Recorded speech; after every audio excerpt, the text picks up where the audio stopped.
আরে বেটা, আল্লাহর নামে কিছু দিয়ে যা না। আরে যা পুরা এখান থেকে, আমার কাছে টাকা টুকু নাই। আচ্ছা ঠিক আছে, সমস্যা না, এই নাও, আমি তোমাকে একটা চিঠি দিলাম। আরে এটা কি? আরে এটা এখন কুলো না, এটা ঘরে নিয়ে কুলো। আরে বেটা, আমাকে আল্লাহর রাস্তে কিছু দে না। আরে দাদা, আমার কাছে তো 5 টাকা আছে, তুই যতটুকু দেস সেটা আমি রেখে দিব। আচ্ছা এই নাও দাদা, আমি খুশি হয়ে তোকে একটা চিঠি দিলাম। এইটা কি? এটা তুই ঘরে গিয়ে খুলবি, এখন এটা খুলবি না, ঠিক আছে?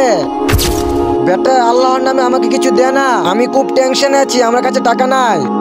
আচ্ছা এই নে, আমি তোকে একটা চিঠি দিলাম। দাঁড়া, এটা এখানে খুলতে পারবি না, এটা বাড়ি থেকে খুলবি, ঠিক আছে? কিন্তু এই পুরো কি চিঠি দিছে? আল্লাহ তাআলা তোমাকে যেভাবে সম্পদ দিয়েছে সেভাবে উঠিয়ে নিতে পারে। দেখি তো এটার মধ্যে কি লেখা আছে। আল্লাহর রাস্তায় তুমি যদি কিছু দান করো, আল্লাহ তাআলা তোমাকে অনেক সম্পদশালী বানিয়ে দিবে।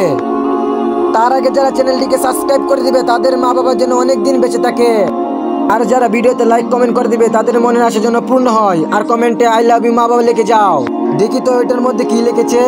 তুমি কি কষ্ট আছো, আল্লাহ তাআলার কাছে দোয়া করো, ইনশাআল্লাহ আল্লাহ তাআলা তোমার পেরেশানি দূর করে দিবে।